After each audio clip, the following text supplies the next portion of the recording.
بسم الله الرحمن الرحيم إن عدة الشهور عند الله 12 شهرا في كتاب الله يوم خلق السماوات والأرض منها 4 حرم ذلك الدين القيم فلا تظلموا فيهن أنفسكم وقاتلوا المشركين كافة كما يقاتلونكم كافة مع المتقين. قال النبي صلى الله عليه وسلم أفضل الصيام بعد شهر رمضان شهر الله المحرم. بزرگان محترم، اللہ رب ذوالجلال نے قرآن مجید جیسی عظیم اور مقدس کتاب میں ایک اعلان یہ فرمایا، اس دنیا کے اندر، پوری کائنات کے اندر جتنے بھی مذاہب ہیں، جتنے بھی دین ہیں، ادیان ہیں، ان سب دینوں میں اگر کوئی مقبول دین ہے، اگر کوئی مقبول مذہب ہے تو وہ اسلام ہے. اس لیے کہ صاف الفاظ میں قرآن مجید میں یہ بات بتائی گئی، ان الدین عند اللہ الاسلام. اللہ کے نزدیک اگر کوئی مقبول دین ہے، کوئی پسندیدہ دین ہے تو وہ دین اسلام ہے. دین اسلام کیوں ہے؟ اس کے بارے میں علماء اکرام نے بہت سارے وجوہات بیان فرمائے ہیں. اس میں سے ایک اہم، سب سے بڑی وجہ یہ بیان فرمائی کہ دین اسلام ہی ایک ایسا مذہب ہے جو انسان کو اپنی زندگی میں ہر مسئلے پر، ہر موڑ پر ہدایت اور رہنمائی فرمائی ہے کہ انسان کے لیے اپنی زندگی میں حالات کا مقابلہ کیسے کرنا چاہیے، اپنی زندگی کو دنیا کے اندر اور مرنے کے بعد کے لیے کتنی قیمتی بنانا چاہیے. دنیا کے مسائل ہو یا آخرت کے مسائل ہو، ہر مسئلے میں یہ اسلام ہماری رہبری اور رہنمائی کرتا ہے. چنانچہ دین اسلام کے اندر، قرآن مجید کے اندر ایک جگہ اللہ تبارک و تعالی نے ارشاد فرمایا، ان عدت الشہور عند اللہ 12 شہرا فی کتاب اللہ یوم خلق السماوات والارض منها 4 حرم. بے شک اللہ تبارک و تعالی نے جب سے دنیا کو بنایا ہے، زمین اور آسمان کو اور اس پوری کائنات کو جب سے بنایا ہے، اسی وقت میں اللہ تبارک و تعالی نے مہینوں کی گنتی شمار کر دی ہے. اسی وقت میں اللہ تبارک و تعالی نے سال کے 12 مہینوں کو منتخب فرمایا ہے. آگے فرمایا منہا 4 حرم. پہلے فرمایا ان عدت الشہور 12 شہرا فی کتاب اللہ. اللہ تبارک و تعالی نے اپنے کلام کے اندر سال کے لیے 12 مہینوں کو منتخب کیا، سال کے لیے 12 مہینوں کی گنتی شمار کی. پھر اس کے بعد فرمایا کب سے شمار کی؟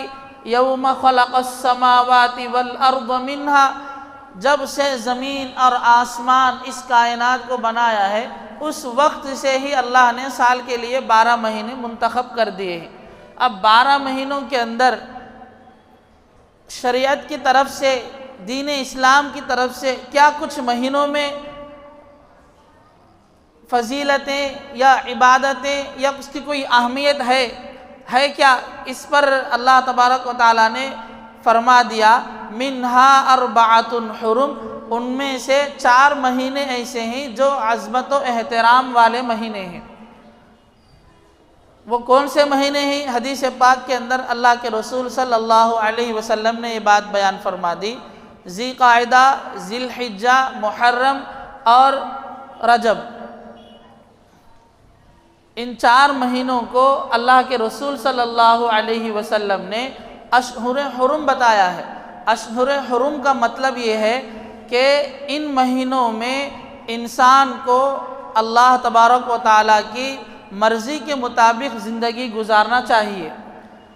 جو آیت پڑھی گئی اس کے اندر یہ بات بتائی گئی، ذالک الدین القیم فلا تظلموا فیہن انفسکم، یہ دین صحیح دین ہے، سیدھا دین ہے، انسان کو صحیح جانب رہنمائی کرتا ہے، کامیابی کی جانب رہنمائی کرتا ہے۔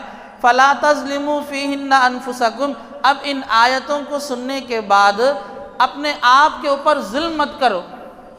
اپنے آپ پر ظلم کب ہوگا؟ یہ مہینہ احترام والا مہینہ ہے، عظمت والا مہینہ ہے، برکت والا مہینہ ہے، تو ہمیں اس مہینے کے اندر اللہ کو راضی کرنے والے اعمال کرنا چاہیے۔ اگر ہم اس مہینے کے اندر اللہ کو ناراض کرنے والے اعمال کریں گے تو گویا کہ ہم نے خود اپنے آپ کو جہنم میں بھیجنے کے لیے ایک ذخیرہ بنا کر کے تیار کر دیا ہے۔ ہم نے خود اپنے آپ کو جہنم کا مستحق بنا لیا ہے۔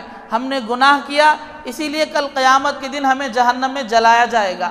ہم نے گناہ کیا، اسی لیے کل قیامت کے دن ہمیں خون اور پیپ کھولتا ہوا پانی پلایا جائے گا۔ ہم نے گناہ کیا، اسی لیے ہمیں قبر میں عذاب ہوگا۔ تو یہ جو عذاب ہو رہا ہے سب ہمارے جسم کو ہمیں ہوگا، ہمیں تکلیف اس کی محسوس ہوگی۔ یہ کیوں ہوگی؟ ہم نے اللہ کے منشا کے خلاف زندگی گزارنے کی وجہ سے ہوئی۔ تو اب ضروری بات سمجھنے کی یہ ہے، دین اسلام کے اندر اس امت مسلمہ کے لیے، پوری کائنات کے لیے اللہ تبارک و تعالیٰ نے اس مہینے میں رہبری فرمائی ہے۔ کیا رہبری فرمائی ہے؟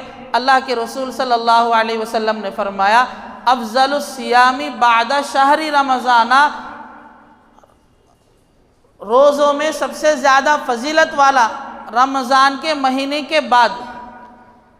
روزوں کے لیے رمضان کا مہینہ چھوڑ کر سب سے زیادہ فضیلت والا مہینہ کوئی مہینہ ہے تو وہ شہر اللہ المحرم، اللہ کا مہینہ ہے، وہ محرم کا مہینہ ہے۔ اور یہ مہینہ جو اتنی بابرکت اور اتنی عظمت والا ہے، یہ جب سے اس دنیا کو اللہ تبارک و تعالیٰ نے بنایا ہے اس وقت سے ہی اس مہینے کی فضیلت اللہ تبارک و تعالیٰ نے بیان کر دی ہے۔ اب اللہ کے رسول صلی اللہ علیہ وسلم نے اس کو سمجھایا ہے حضرات صحابہ کے سامنے۔ ایک صحابی رسول آ کر اللہ کے رسول صلی اللہ علیہ وسلم سے پوچھتے ہیں کہ اللہ کے رسول، رمضان کے مہینے چھوڑ کر عبادت میں زیادہ ثواب حاصل کرنے کے لیے مجھے کیا کرنا چاہیے؟ بہت لمبی حدیث ہے، اس کے اندر آخر میں اللہ کے رسول صلی اللہ علیہ وسلم نے فرمایا کہ محرم کا مہینہ بہت برکت والا اور عظمت والا مہینہ ہے۔ اس مہینے میں اگر کوئی بندہ ایک دن کا ایک روزہ رکھتا ہے تو اللہ تبارک و تعالیٰ اسے ایک روزے پر 30 روزوں کا ثواب دینے والے ہیں۔ ایک روزے پر 30 روزوں کا ثواب دینے والے ہیں۔ پھر اس کے بعد اور ایک بات اللہ کے رسول صلی اللہ علیہ وسلم نے فرمایا، اسی مہینے کے اندر، اور یہ جو مہینے کی جو فضیلت بیان کی گئی ہے، اس مہینے کی جو عظمت بیان کی گئی ہے، یہ پورے مہینے کے لیے ہے، بس اس مہینے کی 2 دن کے لیے، 1 دن کے لیے نہیں ہے، بلکہ آگے اور ایک حدیث میں بیان فرمایا کہ اسی مہینے کے اندر ایک دن آتا ہے 10 محرم الحرام، اسے جو ہے عاشورہ کا دن کہتے ہیں۔ فرمایا اس دن آدمی جو ہے اللہ تبارک و تعالیٰ کو راضی کرنے کے لیے اس دن اگر روزہ رکھتا ہے تو اللہ تبارک و تعالیٰ 1 سال کے پچھلے گناہ اس کے معاف فرما دیتے ہیں۔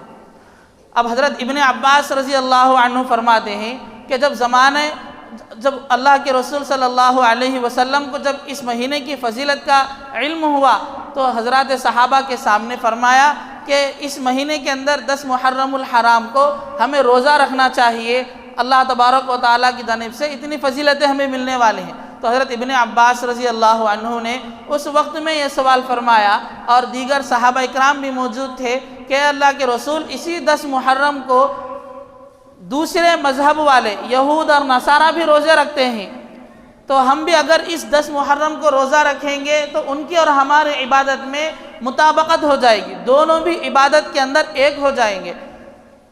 اب ایسی صورت میں کیا کرنا ہے؟ تو اللہ کے رسول صلی اللہ علیہ وسلم نے فرمایا جب اگر ایسا مسئلہ ہے تو ایک روزہ اس کے ساتھ اضافہ کر لیا جائے، یا تو 9-10 رکھا جائے یا 10-11، ایک دن آگے یا ایک دن پیچھے اس کے ساتھ جوڑ کر 2 روزے رکھ لینا مستحب ہے۔ اس طریقے سے اللہ کے رسول صلی اللہ علیہ وسلم نے فرمایا، اور آخر میں یہاں تک بیان فرمایا اگر میری زندگی اور بھی باقی رہی تو اگلے سال میں 2 روزے رکھوں گا، یا تو 9-10 یا 10-11۔ اس طریقے سے اللہ کے رسول نے حدیث میں بیان فرمائی، لیکن حضرت ابن عباس رضی اللہ عنہ فرماتے ہیں کہ اللہ کے رسول صلی اللہ علیہ وسلم کا اگلا محرم آنے سے پہلے وقت ختم ہو گیا، وہ دنیا سے رخصت ہو کے چلے گئے۔ تو اب اس مہینے کی اتنی فضیلتیں بیان کی گئی، یہ مہینہ برکتوں والا ہے، اس مہینے میں ہمیں عبادت کرنی چاہیے، اللہ کے رسول سے روزوں کی فضیلتیں ثابت ہیں، تو ہمیں اب اس وقت میں اس مہینے کا احترام کیسے کرنا چاہیے؟ اس مہینے کے اندر ہماری زندگی میں تبدیلیاں آنی چاہیے۔ اسلامی اعتبار سے جو سب سے پہلا مہینہ ہے وہ محرم کا مہینہ ہی ہے، جس طرح انگریزی تاریخ کے حساب سے جنوری کا سال کا پہلا مہینہ شمار ہوتا ہے، اسی طرح اسلامی تاریخ کے اعتبار سے سال کا پہلا مہینہ محرم کا ہوتا ہے، محرم ہی سے سال کا پہلا مہینہ شروع ہوتا ہے۔ تو اس مہینے کے اندر اللہ کے رسول سے کئی سارے اعمال ثابت ہیں، روزہ رکھنے کے اور کار خیر کرنے کے الفاظ ثابت ہیں، تو ہمارے لیے یہ ضروری ہے کہ اس مہینے کے اندر ہم روزوں میں اپنا وقت گزاریں، اور اپنی زندگی کے جو نمازیں قضا ہو گئی ہیں ان نمازوں کو اس مہینے میں پورا کرنا چاہیے۔ اور اس مہینے کے اندر اور تاریخی واقعات بھی ہمارے سامنے پیش آئے ہیں۔ ایک تو حضرت عمر رضی اللہ عنہ کا واقعہ، حضرت عمر رضی اللہ عنہ کو ذی الحجہ کی 27 تاریخ کو نماز کی حالت میں ایک غیر مسلمان آدمی، ابو لؤلؤ فارس کہا جاتا ہے اس کا نام، وہ مسلمان نہیں تھا بلکہ مسلمانوں کی طرح اپنا بھیس اپنا کر مسلمانوں کی جماعت میں گھس گیا تھا۔ تو فارس کا آدمی وہ حضرت عمر رضی اللہ عنہ کے شہید ہونے میں اس کا ہاتھ تھا۔ حضرت عمر رضی اللہ عنہ کو شہید کرنے کی بنیادی وجہ علماء کرام نے یہ بیان فرمائی کہ حضرت عمر رضی اللہ عنہ نے اللہ کی رضا کے خاطر اس دین کے مطابق، دین شریعت کے مطابق اپنی حکومت کو چلاتے ہوئے اللہ کی طرف سے فتوحات حاصل کرتے گئے۔ ان کی جو حکومت تھی دین اسلام کے مطابق تھی، تو اللہ کی طرف سے مدد ملتی گئی، اور وہ مدد کا صدقہ یہ رہا، وہ شکل یہ رہی کہ وہ فتوحات کرتے گئے، بڑے بڑے ملکوں کو فتح کرتے گئے۔ تو فارس اور روم کے لوگوں میں ایک دل کے اندر جلن پیدا ہو گئی کہ یہ آدمی جو ہے بہت سے ملکوں کو فتح کر رہا ہے، اس کا کام یہاں سے ختم کرنا چاہیے۔ اس طریقے سے ان لوگوں نے پلاننگ کر کے ابو لؤلؤ فارس کو تیار کر کے انہیں شہید کرنے کے لیے اس کو مکمل پلان بتایا۔ اب وہ آدمی منصوبہ بنا کے 27ویں دن حضرت ذی الحجہ کے 27ویں دن حضرت عمر رضی اللہ عنہ کو اس نے نماز کی حالت میں ایک برچھی لے کر کے حملہ کیا، تو وہ زخمی ہو گئے۔ اس کے بعد اور اس کے بارے میں بتایا گیا اسے زہر کے اندر بہت دنوں تک رکھا گیا، زہر چڑھایا گیا، زہر کے اندر وہ آلود تھا، اس کی وجہ سے وہ بہت کمزور اور بیماری کا شکار ہو گئے تھے۔ اس کے بعد محرم کی پہلی تاریخ کو ان کا انتقال ہو گیا، وہ شہید ہو گئے، دنیا سے رخصت ہو گئے۔ تو دیکھا گیا ان کے شہید ہونے کی وجہ یہ تھی کہ ان کی زندگی میں اللہ تبارک و تعالیٰ کے منشا کے مطابق حکومت چلتی رہی، دنیا کے اندر وہ دین اسلام کے مطابق اپنی حکومت کو چلاتے رہے۔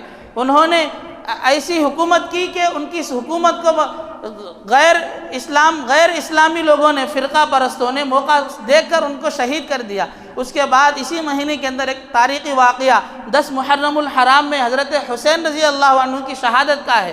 حضرت حسین رضی اللہ عنہ کو بھی اس مہینے کے اندر 10 محرم کے دن انہیں شہید کر دیا گیا۔ محترم بزرگوں، دوستوں، اصل یہ اس مہینے کے اندر اس مہینے کو جو فضیلت حاصل ہوئی ہے، یہ جو ہے حضرات صحابہ کے اس مہینے میں شہید ہونے کی وجہ سے نہیں ہوئی۔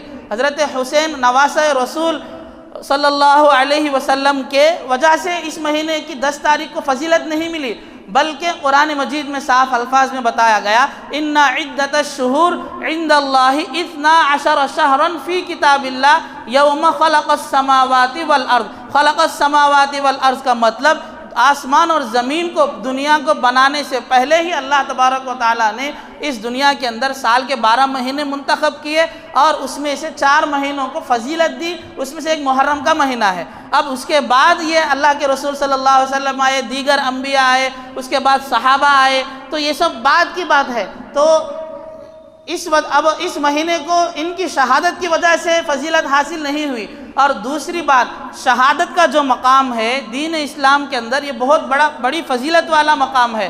کیوں؟ اللہ کے رسول صلی اللہ علیہ وسلم خود کئی مرتبہ دعاؤں میں اس طرح کے الفاظ اپناتے تھے کہ اے اللہ مجھے شہادت کی موت نصیب فرمائیے۔ اور صحابہ سے حضرت عمر رضی اللہ عنہ سے، ان سے بھی ثابت ہے کہ وہ بھی ہمیشہ دعاؤں کے اندر اہتمام کرتے تھے، اے اللہ مجھے شہید بنا کر دنیا سے رخصت کیجئے۔ شہادت کا جو مقام ہے، اللہ تبارک و تعالیٰ کل قیامت کے دن جب میدان میں سب کو اکٹھا کیا جائے گا، جب شہید کو اسی حالت میں لے کر آیا جائے گا، تو اسی وقت میں اللہ تبارک و تعالیٰ بغیر حساب کتاب کیے فرشتوں کو حکم دیتے ہیں کہ ان کو غسل کرایا جائے، اس کے بعد انہیں جنت میں بھیج دیا جائے۔ اتنا بڑا مقام ہے شہادت کا۔ تو اس مقام کے حصول کے لیے صحابہ اور انبیاء جو ہے اللہ تبارک و تعالیٰ سے دعائیں کرتے تھے، اللہ کے رسول بھی دعائیں کرتے تھے۔ ایک کتاب ہے الہدایہ والنہایہ کے نام پر، اس کے اندر علماء اکرام نے لکھا ہے، حضرت خالد بن ولید جو اسلامی سپہ سالار، زبردست سپہ سالار تھے، اور ان کی کوئی جنگ ایسی نہیں تھی جس کے اندر وہ ابھی قبول نہیں کیے تھے۔ اس وقت میں بھی وہ جب لشکر کی سپہ سالاری سنبھالتے تھے تو ایک مرتبہ وہ صحابہ پر بھی بھاری ہو گئے تھے، پھر اللہ کی مدد ہوئی۔ بہرحال تو وہ اتنے زبردست جنگجو تھے اور بعد میں وہ ایمان قبول کیے۔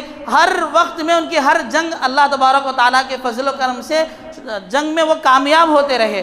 اللہ کے رسول صلی اللہ علیہ وسلم نے انہیں سیف اللہ کا لقب دیا تھا، اللہ کی تلوار کا لقب دیا تھا۔ حضرت خالد بن ولید کا ایک لقب اللہ کے رسول صلی اللہ علیہ وسلم نے سیف اللہ بتایا تھا۔ اب ان کے بارے میں علماء اکرام نے کتابوں میں لکھا ہے کہ جب ان کی عمر بہت لمبی گزر گئی، جب وہ کمزور ہو گئے اور وہ اپنے دنیا سے جانے کے قریب ان کا وقت ہو گیا، تو وہ اپنے بستر پر رو رہے تھے، چیخ چلا کر رو رہے تھے۔ اس وقت جو حضرات موجود تھے انہوں نے پوچھا کہ اے صحابی رسول، آپ اس طریقے سے کیوں رو رہے ہیں؟ تو انہوں نے فرمایا کہ میری خواہش اور تمنا تھی کہ میں دنیا سے شہید ہو کر کے جاؤں، لیکن مجھے دنیا میں شہید ہونے کا موقع مجھے نہیں ملا، اس لیے میں رو رہا ہوں۔ تو صحابہ کا یہ حال ہوتا تھا، شہادت کے لیے وہ بہت بے چین رہتے تھے۔ تو ہمیں سمجھنا یہ چاہیے کہ شہید ہونا یہ جو ہے کوئی بری بات نہیں ہے، بلکہ شہید ہونا دین اسلام کے لیے دین اسلام کے اندر شہادت کا ایک بہت بڑا مقام ہے۔ اب اس کے بعد فطری اعتبار سے انسان کے گزرنے پر دل میں تکلیف اور غم ہوتا ہے، تو غم بنانا وہ الگ چیز ہے، اور اگر ہمیں غم بنانا ہے، اگر ہمیں اس بات پر ہمیں فکر کرنا ہے، تو ہمیں یہ سوچنا چاہیے کہ یہ جو شہادتیں اس مہینے میں حضرت عمر کی ہوئی اور حضرت حسین کی ہوئی اور ان کے ساتھ دیگر بہت سے بڑے بڑے جلیل القدر صحابہ کی بھی شہادت ہوئی، تو کس بنیاد پر ان کی شہادتیں ہوئی، کس وجہ سے ہوئی؟ یہ دین اسلام میں مضبوطی سے جمے ہوئے تھے اور ان کی فکریں ہمیشہ دین کی تھی، اور یہ ہمیشہ دین کی فکر میں اپنے آپ کو مصروف کرتے رہے، تو انہوں نے دین کے خاطر اپنی جان کی قربانی پیش کی۔ تو ہمیں ایسی فکر کرنی چاہیے، ہمیں یہ سوچنا چاہیے کہ اس مہینے کے اندر ہم سے کیا کچھ نمازیں چھوٹ رہی ہیں، اس مہینہ آیا، دیکھے 9 دن گزر گئے، 10واں دن آ رہا ہے، کیا ہم نے اس مہینے کے اندر روزہ رکھا ہے؟ کیا اس مہینے کے اندر ہم نے جھوٹ بولنا چھوڑ دیا ہے؟ کیا اس مہینے کے اندر ہم نے ایک دوسرے کی غیبت کرنا چھوڑ دی ہے؟ کیا ہم نے اس مہینے کے اندر اپنی جو نمازیں قضا ہو گئی ہیں اس کو ہم نے کبھی ادا کیا ہے؟ ہمیں اس مہینے کے اندر ایسا کام کرنا چاہیے۔ حضرات صحابہ نے دین کی خاطر جب اپنے جان کی قربانی دی تو سوچنا چاہیے ہم اس دین کے لیے کیا کر رہے ہیں، ہم اپنی زندگی کو دین کے لیے کہاں تک قربان کر رہے ہیں؟ کیا ہم نے صبح کے وقت میں اپنی میٹھی نیند کو قربان کر کے نماز میں پہلی صف میں جماعت میں کھڑے ہوئے؟ حضرت حسین رضی اللہ عنہ کے بارے میں آتا ہے کہ وہ جنگ کے وقت میں بھی انہوں نے نماز کو نہیں چھوڑا، نماز کا وقت آیا تو وہ اسلامی طریقے کے مطابق، مسئلے کے مطابق وہ نماز پڑھتے ہوئے جنگ کر رہے تھے، تو انہوں نے نماز کو قربان تک نہیں کیا۔ تو آج ہمیں سوچنا چاہیے کہ جن کے بارے میں ہم آج غم بنانا سوچتے ہیں، انہوں نے آخری سانس پر بھی نماز کو نہیں چھوڑا، اللہ کے حکم کو نہیں چھوڑا، اللہ کے فرمان کو نہیں چھوڑا، اپنے نبی کی تعلیم کو نہیں چھوڑا۔ تو آج ہم کیا کر رہے ہیں؟ ہم کہاں تک اپنی زندگی کو اس دین کے راستے پر چلا رہے ہیں؟ ہم نے دین کے لیے کتنی قربانی دی ہے؟ ہم نے دین کے لیے کیا کیا ہے؟ کیا ہم اس دین کی حفاظت کے لیے اپنے نوجوانوں کی ایمان کی فکر کی ہے؟ کیا ہم نے اس مہینے کے اندر اپنے جو روزے چھوٹ گئے ہیں، رمضان کے ہو یا کسی بھی وقت میں روزہ رکھ کر کے قضا کر دیے ہوں، کیا ہم نے قضا روزوں کا اہتمام کیا؟ کیا ہم نے نفل روزوں کا اہتمام کیا؟ ہمیں اس دین کی طرف اپنی سوچ کو لانا چاہیے، اور اس کے علاوہ دوسرے کاموں میں اپنے آپ کو نہیں لگانا چاہیے۔ ہمارا عمل ایسا ہو، ہمارا کردار ایسا ہو کہ لوگ دیکھنے کے بعد کہے کہ یہ صحیح طریقہ ہے، ہمیں اس طریقے کو فالو کرنا چاہیے، ہمیں اس طریقے کو اپنانا چاہیے، ایسا ہمارا کردار ہونا چاہیے۔ خاص طور پر جو مہینہ ہے، اس مہینے کے اندر اللہ کے رسول نے فرمایا ایک روزہ رکھنے پر پورے 30 دن کے روزہ رکھنے کا ثواب ہے، اور ایک جگہ فرمایا ایک روزہ سال کے پچھلے اب تک جتنے بھی گناہ ہوئے ہیں سال کے، سب گناہوں کو معاف کر دیا جائے گا۔ تو کیا ہم نے ان روزوں کی طرف توجہ دی؟ کیا ہم نے دین کے کاموں کی طرف توجہ دی؟ ایسا ہمیں اپنے آپ کو فکر کر کے اپنی زندگی کو اسلام کے منشے کے مطابق گزارنا چاہیے۔ اللہ کیا چاہتے ہیں، نبی نے کیا طریقہ بنایا، بس اسی کو ہمیں فالو کرتے ہوئے اس مہینے کو گزارنا چاہیے، اور اپنی طرف سے من گھڑت واقعات کو لے کر کوئی نیا کام کر کے وقت کو ضائع نہیں کرنا چاہیے۔ اللہ تبارک و تعالیٰ نے جب ہمیں اتنا احترام والا مہینہ دیا ہے تو کل قیامت کے دن اس مہینے کے بارے میں بھی پوچھیں گے، تمہیں زندگی دی گئی تھی، تمہاری زندہ رہنے کی حالت میں یہ مہینہ تمہیں دیا گیا تھا، کیا تم نے اس مہینے میں ایک تو بھی روزہ رکھا؟ کیا تم نے اس مہینے میں اپنی نمازوں کی فکر کی؟ کیا تم نے اس مہینے میں کم سے کم ذکر و اذکار کیا؟ اس مہینے میں تم نے قرآن مجید کی تلاوت کی؟ جب اس کا سوال ہوگا تو کیا جواب دیں گے؟ قرآن مجید میں اللہ کے رسول اللہ تبارک و تعالیٰ نے اپنے نبی کے ذریعے سے یہ پیغام ہم تک پہنچایا، ثم لتسألن یومئذ عن النعیم۔ کل قیامت کے دن اللہ تبارک و تعالیٰ انسانوں کو ہر نعمت کے بدلے میں پوچھیں گے، ہر نعمت کے بارے میں پوچھیں گے۔ زندگی دی گئی تو زندگی کیسے گزاری، صحت دی گئی تو صحت کیسے گزاری۔ آج ہمیں یہ مہینہ ملا ہے، محترم اور عزتوں والا مہینہ ملا ہے، اس مہینے میں روزے رکھ کر ہمیں اللہ کے سامنے، اللہ کے دربار میں ہاتھ اٹھا کر، اے اللہ آج ہم پر جو طرح کے حالات آ رہے ہیں، بیماریاں آ رہے ہیں، پریشانیاں آ رہے ہیں، ہر ایک پریشانی، ہر بیماری کا حل فرمائیے۔ ہم آپ کے در سے دور ہو گئے تھے، ہم آپ کے در پر آنا چاہتے ہیں، ہمیں آنے کی توفیق دیجیے، ہمیں گناہوں سے توبہ کی توفیق دیجیے۔ اس طریقے سے ہم اللہ کے سامنے ہاتھ اٹھا کر دعائیں مانگیں گے تو ہماری زندگیاں بدلیں گی، ہماری فکریں بدلیں گی، ہمارے آنے والا مستقبل بدلے گا۔ جو مصائب، جو حالتیں، جو بیماریوں سے پریشان ہیں، جو حالتوں سے پریشان ہیں، جو عذابوں میں شکار ہوئے ہیں، پانی کے عذاب میں شکار ہوئے ہیں، آج وقت ہے اللہ کے دربار میں کھڑے ہونے کا، اللہ کے دربار میں ہاتھ اٹھا کر کے مانگنے کا۔ جب کوئی دنیا دار آدمی، کوئی بڑے منصب والا آدمی یہ اعلان کر دے کہ میرے دربار پر آ جاؤ، تمہیں فری میں کام ہو جائے گا، تو گھنٹوں پہلے اس کے سامنے دربار لائن لگ جائے گی، گھنٹوں پہلے اس کے پیچھے لوگوں کی لائن لگ جائے گی، ہر قسم کی فکر کرتے ہوئے آدمی وہاں پر جمع ہوگا۔ لیکن جب اللہ کا دربار لگتا ہے تو اس پر ہمیں جمع ہونا چاہیے، جمع ہو کر کرنے کا کام کرنا چاہیے، غیر ضروری اپنے آپ کو زخمی کر لینا، ادھر ادھر کی چیزوں میں اپنے آپ کو لگا لینا۔ اللہ کے رسول نے یہاں تک بیان فرمایا 10 محرم کا روزہ یہود اور نصارہ بھی رکھتے تھے، اگر ہم بس ایک دن کا روزہ رکھیں گے تو عبادت میں دونوں ایک ہو جائیں گے۔ اس چیز کو اللہ کے رسول نے عبادت کو بھی پسند نہیں فرمایا، اور آگے فرمایا ایک کام کیجئے کہ ایک دن اس کے ساتھ اضافہ کر لیں، پہلے یا بعد میں۔ یہاں تک اللہ کے رسول نے عبادت میں بھی مشابہت کو، ایک طریقے کو پسند نہیں فرمایا۔ ہم مسلمان ہیں، اللہ نے ہمیں اسلام کی نعمت سے نوازا، دین اسلام، جتنے مذاہب اس دنیا کے اندر ہیں، جتنے اسلام اس دنیا کے اندر ہے، سب میں اگر کوئی مضبوط اسلام، مضبوط دین ہے، کوئی مقبول دین ہے جس پر کل قیامت کے دن ہمیں اجر ملے گا تو وہ دین اسلام ہی ہے۔ تو ہم مسلمان ہوتے ہوئے اپنے اسلام کو، ایسے بڑے دین کو چھوڑ کر ہم کسی کے مذہب کو اپنائیں گے، کسی کے طریقے کو اپنائیں گے تو کتنی بڑی اللہ تبارک و تعالیٰ کے اس نعمت کی ناقدری ہوگی، کتنا بڑا اللہ کے ساتھ ناانصافی کا معاملہ کرنا ہوگا۔ اسی لیے محترم بزرگوں، دوستوں، اللہ کا دربار کا مہینہ ہے، اس مہینے میں خاص توجہ ہوتی ہے، اللہ کی رحمت ہوتی ہے۔ ابھی چند دن پہلے وہ لائسنس کے بارے میں جب اعلان ہوا، ایک مرتبہ وہاں پر جانے کا موقع ہوا تو باہر تک گاڑیاں موجود تھے، اندر جانے کے لیے لائن میں کھڑا ہونا پڑتا تھا، اتنی لمبی قطار لگی، اتنی لمبی لائن لگی ہوئی تھی، وہاں اتنا مجمع جمع ہوا تھا۔ لیکن افسوس ہے، جس قدر ہم دنیا کے معاملات میں جتنا آگے ہوتے ہیں، جتنا ہم زیادہ اپنا فائدہ سوچتے ہیں، اسی طرح دین کے معاملے میں بھی جب اللہ کے رسول کی طرف سے، قرآن کی طرف سے ہمیں پیغام ملتا ہے، اس قدر اس سے بھی زیادہ ہمیں آگے ہونا چاہیے، اس سے بھی زیادہ ہمیں فکر کرنا چاہیے، اپنے گھر والوں کی اور اپنے بچوں کی، ہر ایک کی ہمیں فکر کر کے ہمیں اس مہینے کو ایک مثال والا مہینہ بنانا چاہیے۔ ایسا نہیں کہ دوسرا آدمی آ کر کہے کہ کیسا اسلام ہے، اس کے اندر یہ طریقہ اپناتے ہیں، یہ طریقہ اپناتے ہیں، ہمارے دین کو انگلی اٹھا کر کے بتائے، ہمیں یہ کام نہیں کرنا چاہیے، بلکہ ایسا عمل صحابہ نے کیا، اللہ کے رسول نے وہ عمل کیا تو بغیر دعوت کے لوگوں نے اسلام قبول کیا، بغیر کسی لفظ کو بولے لوگوں نے اسلام قبول کیا۔ تو آج ہمیں ویسے اخلاق کو اپناتے ہوئے اللہ کے دربار میں دعائیں کرتے رہنا چاہیے۔ اللہ تبارک و تعالیٰ سے دعا ہے کہ اللہ تبارک و تعالیٰ ہمیں اس مہینے کی عزت اور احترام کو سمجھنے کی، اس کی فضیلتوں کو سمجھ کر اس مہینے کو نیک طریقے سے گزارنے کی توفیق نصیب فرمائے۔ جو حضرات سنتیں نہیں پڑھے، سنتوں سے فارغ ہو جائیں۔